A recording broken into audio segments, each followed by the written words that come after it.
Jadi saat anda membaca doa ini, tolong difokuskan permasalahannya. Jangan anda punya banyak keinginan, banyak saya mau ini, mau mobil, mau rumah, mau hamil, mau ini, mau... Jangan satu-satu.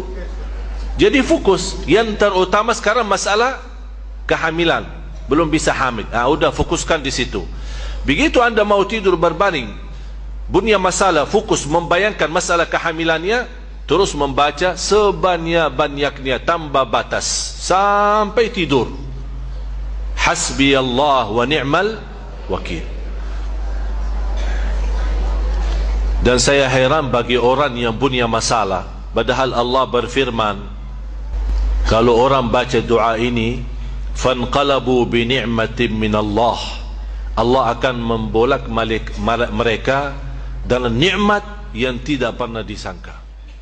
Luar biasa.